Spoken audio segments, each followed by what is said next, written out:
So where are we going today, Mr. Boo? Today we're going to... My home. Monaco? to see a flying car. A what? A flying car. Hi, welcome back to me and Mon Ami, and as you can see, we're safely back in Villefranche. But today we are headed to Monaco because we are going to see the PAL V Liberty, which is, well, a flying car.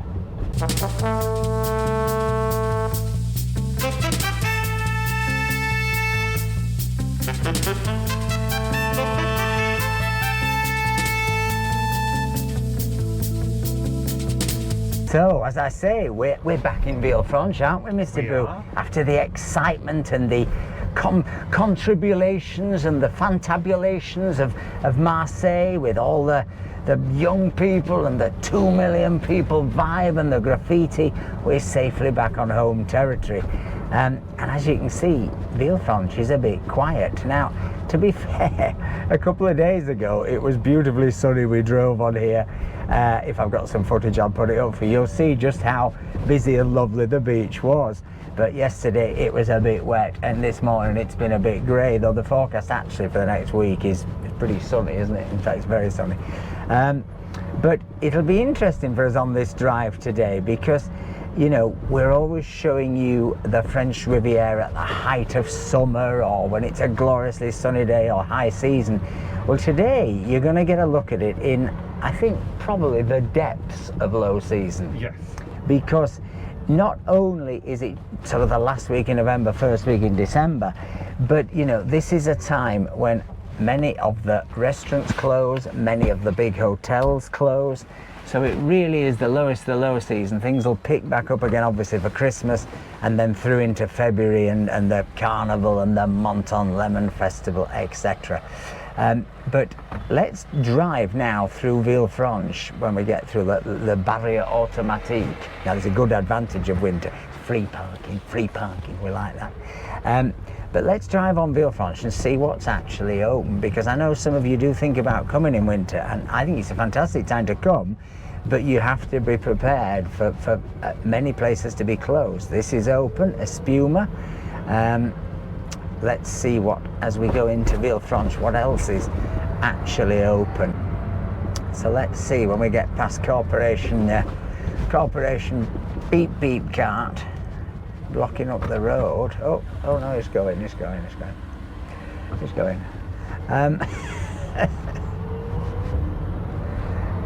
see what's cooking, what's going down in the hood. We go, same as the other day. I think Lou Bantry's open. I think they seem to be open year round. Very nice place to go for lunch, very reasonable, so that's handy. Olivia next door also open. I think maybe not today, but that's a bit less cheap. But Measurement closed, Spalato closed. Looks like the Hotel Welcome is closed until the first week of December. First week of December. So they're having their holidays. But the big advantage is the roads are like this and clear.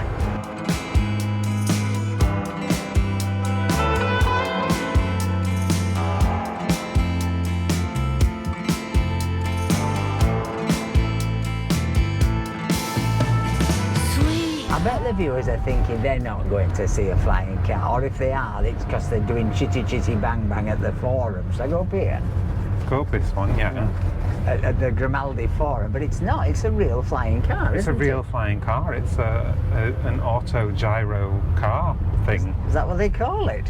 Yeah, it's because it's not got wings. It's got a copter. Oh, I see. So you know what I mean? I thought this one had wings that come out.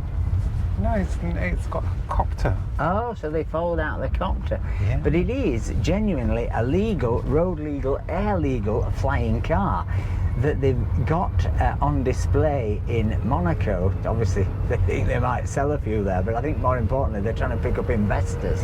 Yes. So we thought we'd dress up, didn't we? Well, I did. I'm not sure what you got. Oh, no, you got your Me and Mon Ami sweatshirt. Very good. Available on meandmonami.com, and with Christmas coming, what a great present for your Me and Mon Ami fan partner, or even friend, or why not buy it for yourself? Just be selfish. But yes, they're seeking investors. So I thought if I put my best jacket on, they might think I'm an investor and give me a test drive. I think that is certain to happen. Because I think I'm qualified to fly a flying car over Monaco, and I'm sure they are doing test drives, don't you? Well, you do need a driving licence, and I think you mentioned, have you passed your test? I have passed my test, yeah. I have passed my test, but not my flying test. No, I don't know. Oh. It takes 2 passengers. Oh. But I've been doing a bit of research. There's a lot of these flying cars about. Well, there have been. There aren't many that have really reached this stage. There's quite a lot have been in sort of kit form and trial form and are seeking licenses and seeking investment. But this one does seem to be pretty far advanced down the line. Oh, yeah. But obviously they're seeking more funding. So you can see that Chrissy decorations are going up. They haven't been turned on yet. I think they're turned on in Nice. Well, actually, by the time you're watching this video, they'll have been turned on in Nice, won't they? Yes. Here's a bit of footage we just happened to have from last year. Because I've decided to be really honest this year and say how much I hate Christmas markets. In previous years, we felt sort of like we had to do them. But I'm just over them. Well, I've always been over them, haven't I? I hate the plasticity. I hate the fact that every stall sells the same damn things every 6 stalls. There's just something, they become incredibly fake and incredibly ubiquitous to me. And they're bad for regular business. And they're bad for regular businesses. They steal a lot of trade from the regular businesses. I'm not a massive fan of the Christmas market. I suppose your positive is, your argument would be it's bringing more people into town, and so maybe hotels benefit if people come to see the lights or whatever, but I'm not sure that many do. That said, in Nice there are, the big wheel is still lovely, isn't it? And the big wheel is up and running now. That has been a feature of the landscape in Nice forever, really, and it stays there until the carnival.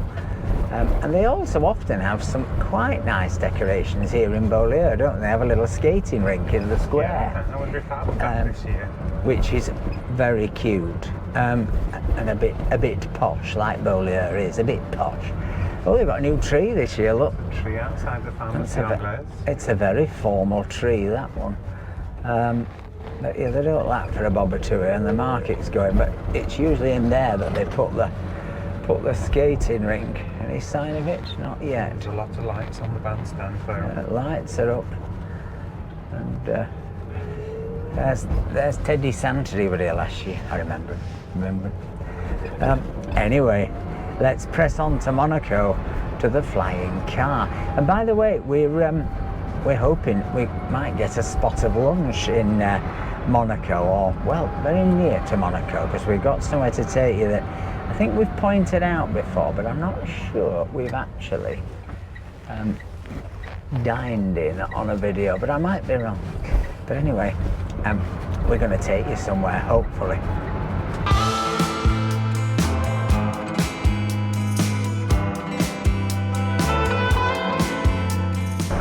Oh, that pothole is getting worse. We can't avoid it, especially though it's coming.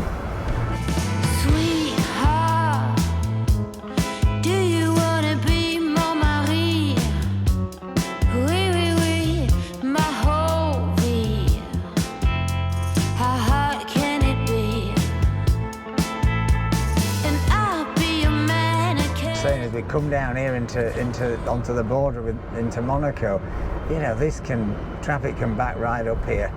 And there's just nothing around. It's I think all the Monegasques must be skiing, or in Barbados, or both. Skiing in Barbados. Oh, out to enter the People's Republic of Monaco. There's another new roundabout. It's beyond a joke how many times they changed this. This looks like it might be it, do you think? No. For now. For now. For now. Cute. We want that, Mr. Boo. I like that. Not sure there'll be enough room for your legs to sleep in it, though. Well, I think we were into Monaco from Villefranche in what, 20 minutes? 18 minutes. 18 minutes? 18 minutes. That's how near these two places are. That's how quick it can be, even in Elton. In summer, that could take you 45. It could take you over an hour if the traffic's bad, couldn't it? Yep. This is one place we've taken you before. This is the market hall. It's a great place to go for lunch. Lots of locals go here. Lots of people don't know about it. Lots of food stalls in there. It's perfectly reasonable. It's not aimed at tourists, I wouldn't say. Nope. Some tourists go. But you'll have a really good choice of stuff, and you'll actually get a bit of local flavour, because a lot of the office workers in Monaco go there. A lot of everyone really, all social classes, I would say. People always think, oh, in Monaco it's all billionaires. Well, it's not, because there are the old Monegasques. Their families have been here forever, and they are not necessarily rich at all. They're just living here. Anyway, onto the Grand Prix track. Here we've done this sometime, and of course down here you get the Christmas market here, which I'm not mad on the market, but the actual fair is quite good here, isn't it? To be fair. To be fair, oh look, they're setting up their chalets. Chalets. I don't know what the theme is this year. They've had various themes over the years. Wealth management. But no, it is, and again, it's accessible to anyone. So I would say if you're going to do any of the big Christmas things on this coast, I'd say Monaco's worth doing. Definitely. And you can get the train and just hop out the train station here and go over here. Nice is worth doing, probably. Yes. Cannes has got quite a good fun fair. We did that with Firm Western Bennett a few years ago. If I find any beer, I'll stick it up. If I don't, I won't. But yeah, you can see they have roller coasters and stuff in it. It's fun. There's some proper rides. But anyway, let's ride on. See that Segway I did there, Mr. Moon? Beautiful. I don't mean a Segway, I mean a Segway. Let's ride on up to the casino, where we're going to try and park and nip for some lunch. And then when the exhibition of the flying car reopens after lunch, we're hopefully going to secure a test drive. Again, look at the lack of traffic. It's unbelievable. And usually this is just hordes of tourists rolling down here, is it? Off bus trips and cruise ships and God knows what. If you want to see the Riviera, and you want to see a lot of it in a short time, this is the time of year. You can't do that in summer. You just can't get from A to B. Quick sticks, it's not doable. So we're going round there. Yeah, under this Christmas arch. Christmas arch, lovely. Very nice. Société des Bains de Mer. Is that what it said? Yep. If it's a wet day and it's winter, you've come.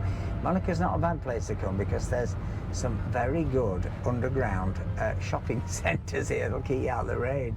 Similarly in Nice, Cap 3000 is a good place to go on a wet day. It's a very good, recently redone mall, but oh, it's very nice, these trees. They haven't got this bit done yet, have they? No, but the trees are lovely. Like giant snow globes, look. Oh, it's going to be fantastic. And the Anish Kapoor sculpture in the middle there, the reflective sculpture. Oh, and then the wonderful carousel they have every year up at the top. So, you know, we were here the year, do you remember the year of COVID, and they came to the turning on the Christmas lights, and there were about 20 people here. It was unbelievable. But because nobody could travel, of course, it won't be like that this year. But there you go, and there's Chopin, there's the Café de Paris, and oh, and the Rolex Christmas window's nice. Yeah. You're going to get me one. You're getting a lump of coal. Again. Oh, there's a Citroen Me. Monegasque Citroen Me. Bonjour. There you go. I always say, you see a lot of Citroen Me's, you see a lot of microcars in Monaco. That gorgeous Mini. So you think we'll go to the car park up by where Habitat used to be before it went bankrupt? Correct. The Twizzies. There's so many here. So many microcars. Here's another Citroen Me. Isn't it? It's the same one. Oh, it's the same one. Oh, it's they've got a car cleaning service. That's handy. For Huawei. I'm going to go right here, Yes. yes? Yes, beep, beep, beep, beep, beep, beep, beep, beep. Terrain. Perfect. Just in time for us to go and find lunch. Lovely. Talk of the devil and rain. It's looking quite Christmassy here, isn't it? I have to say. There's a lot of decoration up in the windows, shop windows and things already. So we're going to go into this. Or the next one. Oh, first hour free in this one. Oh, then we'll go in this one. Yeah? Yeah. Quite fancy that. Maybe they're all first hour free, but I don't know. Look, first hour free, Yeah. but then it's $5.80 for $7.10 for 2 hours. Well, we've no choice. It's not cheap to park in Monaco, but if you've got an electric vehicle, often you get free charging, don't you? It's free charging. And there's a lot of it, a lot of it. So again, tip if you're touring in an electric car down here and you need a charge, pop into Monaco.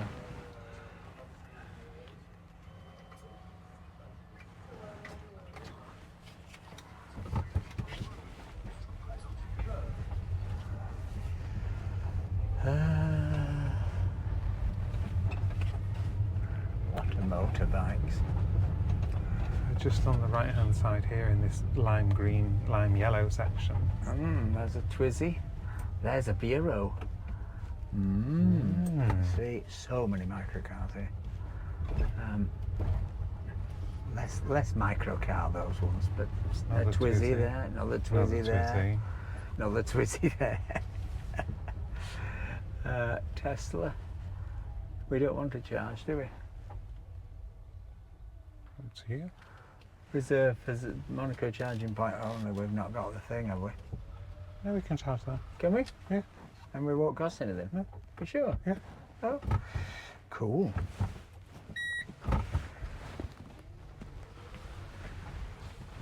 Emplacement reserve the recharged vehicles. What is option? Not scratched out on a wall this. Might be about to do it again. I did. When I was going to the dentist, I knew I was doing it. I nearly scratched it a bit. I squeezed it by a post. I'm not going to be able to get out, am I? No. Made a right hash of this, Mr. Boo. A right mess I am.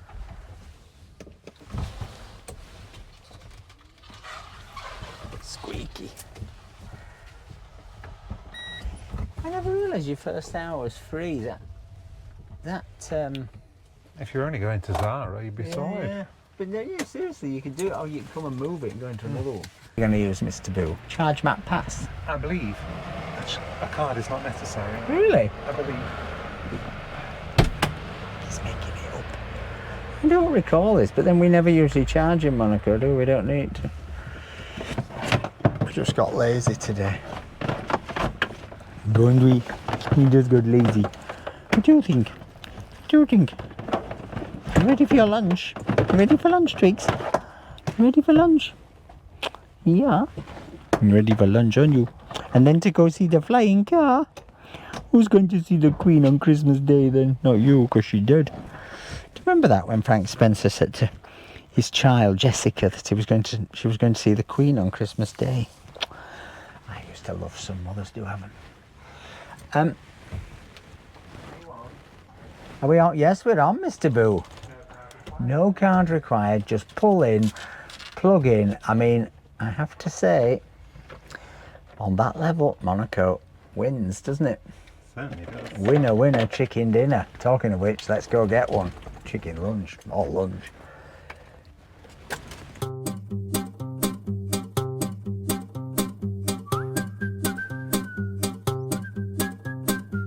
Man with a scooter over here like ours, Mr. Boo. Oh yeah.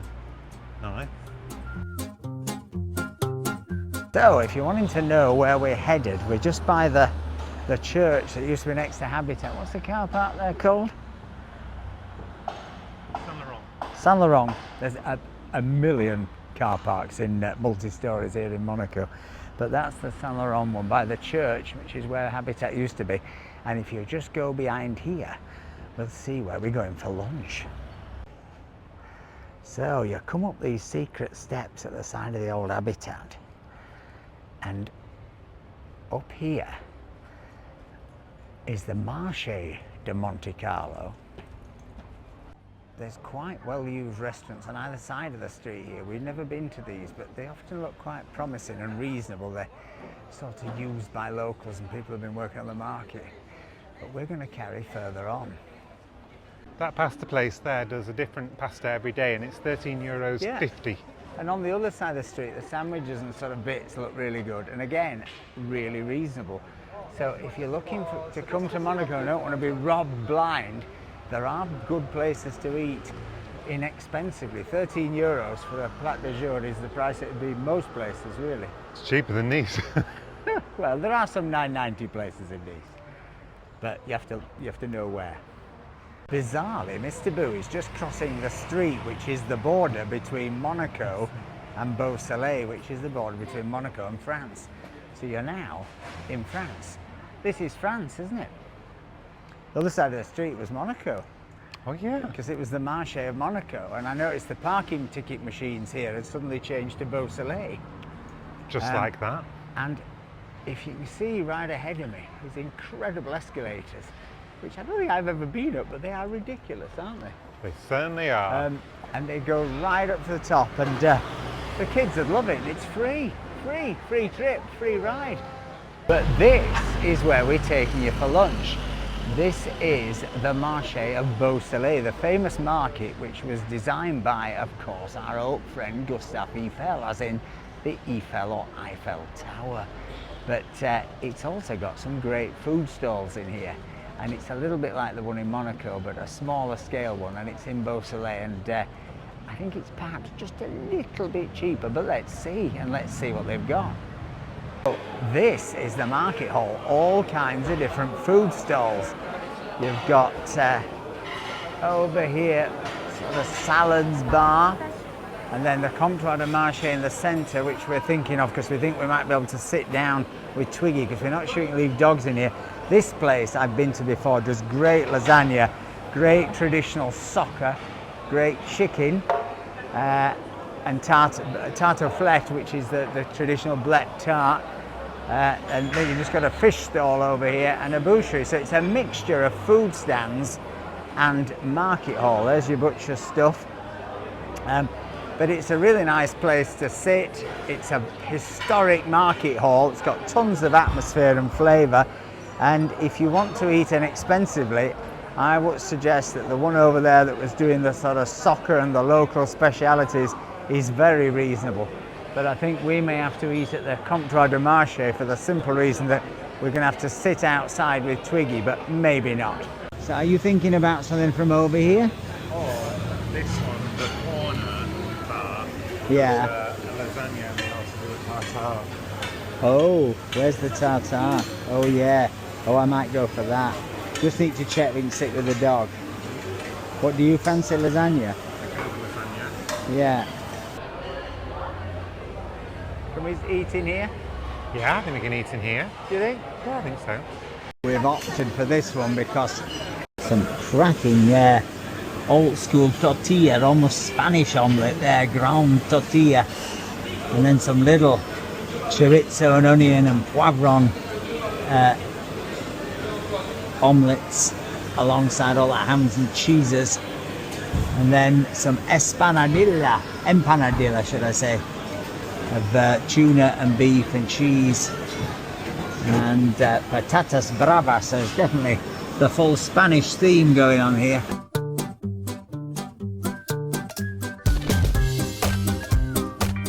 What have you got, Mr. Boo? Have you gone for the diet option? I've gone for the diet option. And you have had an upset stomach, haven't you? So you're obviously going to be sensible about what you eat. Yeah. So I've gone for the Iberic burger. Which has got some patatas bravas with it, with pre-dressed. I'm not sure about that. And let's have a look at the burger. The burger looks nice. Burger looks yeah, nice. with Iberico ham and manchego cheese, I think, and toasted bun. Wow. That looks tasty. Twiggy definitely approves. Give it a whirl. I like a patatas bravas rather than a chip. Makes a change. Oh, they're good. I just nicked them.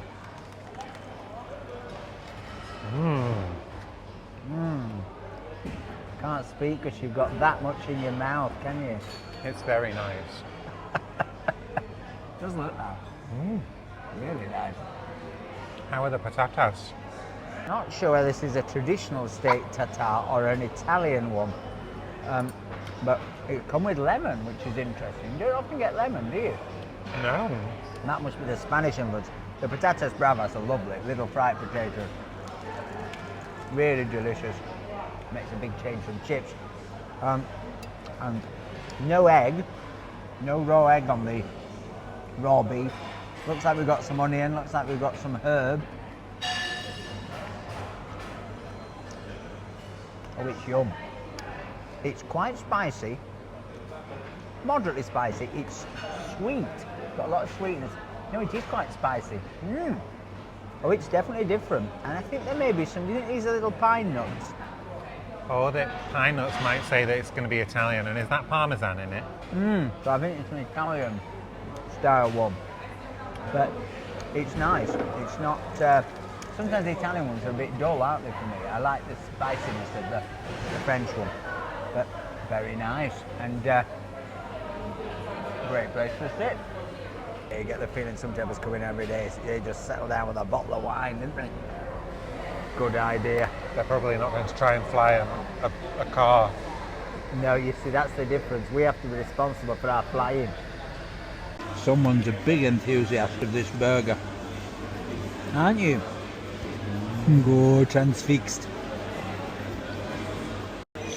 Bear in mind the shutters are coming down on the stalls. Now, whether that means the food stalls stop at 2 as well, but we think it closes at 2. Certainly the main market was wrapping up when we got here, so don't be late. Right then, Mr. Boo, it's time to go and fly the car.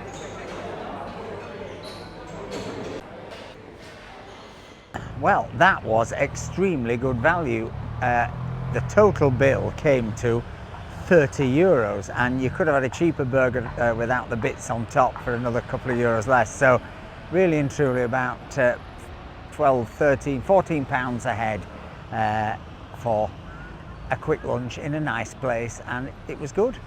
Right, to the flying car. This lady matches her dog.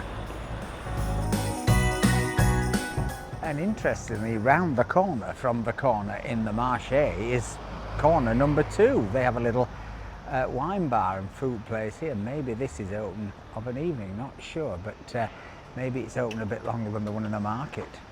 Me and mon ami. Ouais. Je vais aller voir. Allez, merci. It's an Italian man who has a Citroen Ami, and he was like, "Oh, I love your sweatshirt. Where can I get it?" So I sent him to the store.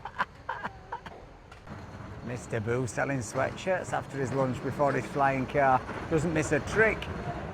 It's a Christmas seat, Mr. Boo. Look at that. I love it. Polar bear seat. Look at that.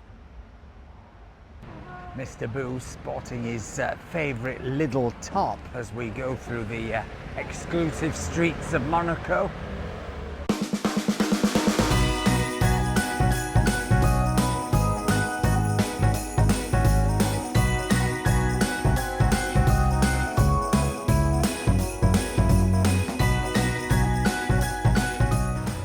It? Not really. Their burger's 22. Yeah, quite interesting, just a few streets away, and the price goes up €8. So we're coming down to the Fairmont Hotel, which is where the flying car is living, we're told, and also of course the Fairmont hairpin where famously the Citroen Ami rolled over. You just know I can't resist showing you that clip again.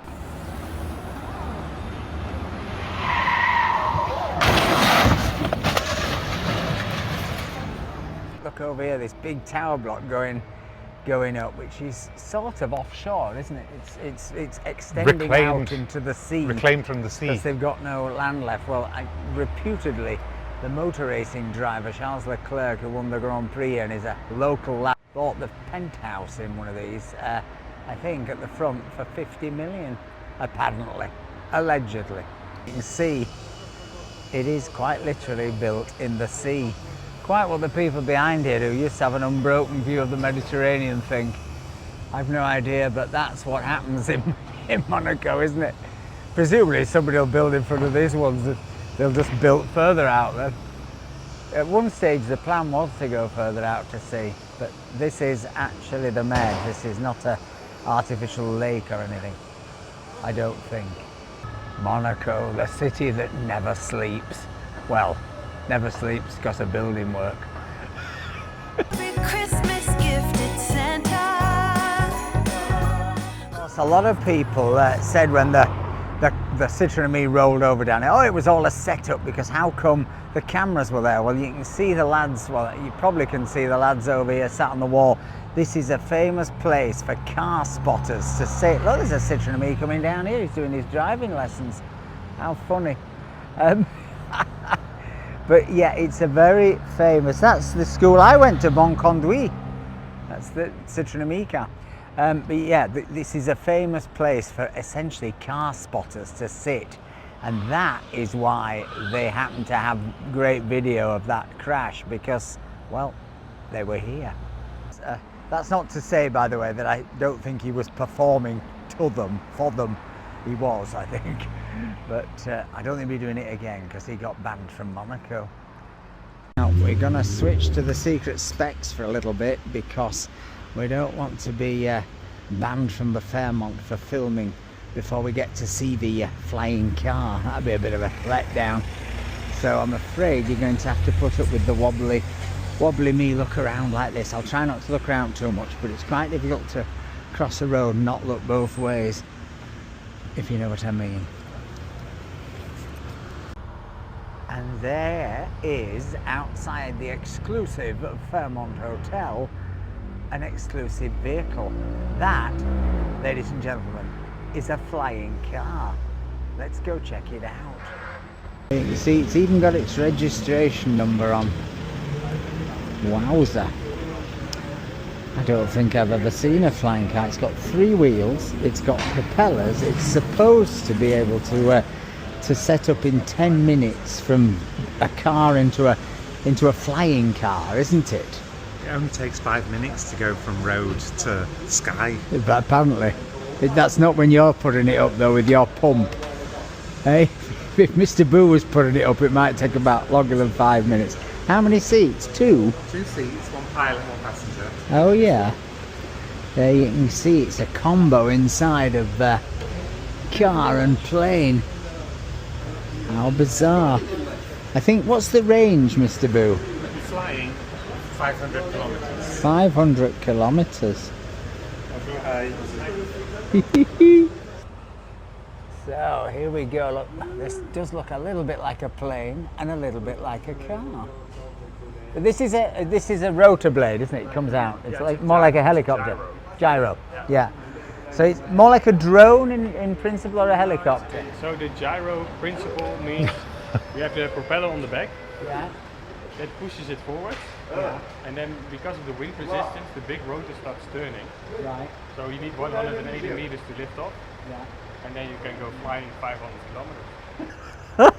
And it's licensed to fly now. You could literally. Not yet. So it's licensed to drive. So the road certification is done. Right. And the aviation certification we will finish in the next 12 to 18 months. Right. Wowza. Yeah, I like the windscreen wiper because it's more sensible than ours that only does half the Ours window. is only at one side. The Citroen Me only has it at one side, so his side you can never see out. But this is what the Me needs, a central windscreen wiper. So this presumably does the whole thing. This looks like a guided missile up here. Look at that. It's terrifying. And literally, you say 5 to 10 minutes to assemble to take off. Yeah. Right. Wow. And apparently the first pilots are already in training. The first owners are already in training. But technically, you could actually, and you won't be allowed to, but you could apparently take off on a road. But you said about 30 to 40 meters to land. Yeah. Yeah. 100 to take off. Right. 180. Right. That's an interesting fact we just picked up. That what do you think the weight of this thing is? Amazingly, it is only 160 kilos heavier than Elton, heavier than our Citroen Me, and with a full load and with 100 gallons of fuel, litres of fuel, litres. We're not in England. It comes to under a thousand kilos.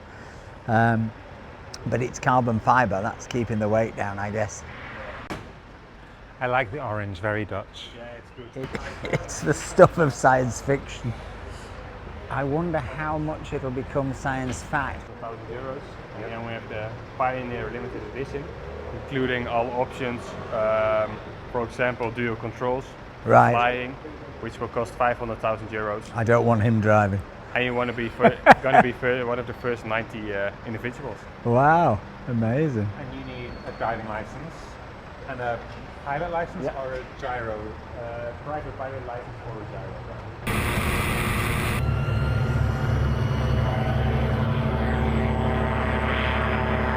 The propeller blades. So this is the thrust. Is this what you call thrust? Yeah. Yeah. It's called. Yeah, yeah. And for driving, we have, of course, the license plate on the back. and it's Well. regular fuel. You just need to get one in a James Bond movie, you'll be away. So, sorry, Ham, what was the price again? 300? Starting at 300. Starting at 300,000 Right. and then up to 500,000 with all the bells and whistles. So a cool £500,000 for the Lux version with dual control, 300,000 for the starter model. But I mean, there are cars that cost 300,000. And you couldn't get a helicopter or a plane for that. True, true. Get in. It's even got a glass roof like our Citroen Me. Oh, I bet it's dead hot in I summer. bet it'll get very overheated. It's good because the wheel's on the right side, on the Steering wheel. steering wheel's on the left-hand side, so it'd be easy just to set up with the same cameras as we've got in Elton. So it'd be perfect. Yeah. So if everybody sends us €1, all 300,000, well, we have 1 million and a bit viewers a year. If a third of you send us €1, we could buy one, and just think of the adventures we could have. It's quite a thing. I wonder if it'll become the coming thing, or if it's just one of those. I wonder if it'll be the Sinclair C5 or if it'll be the Citroen Me. Fairmont Hotel might be meant to be very posh, but look at this tacky window. Look at this. It's somewhat out of Poundland. Well, that was the PAL V Liberty flying car. Don't say we don't treat you. And don't say we don't treat you to the madness of Monaco. Only in Monaco. Anyway, if you've enjoyed this video, please give us a like, please give us a comment, please think about buying us a coffee. Really helps support the channel. But most of all, folks, remember, if you've got a flying car, stay charged.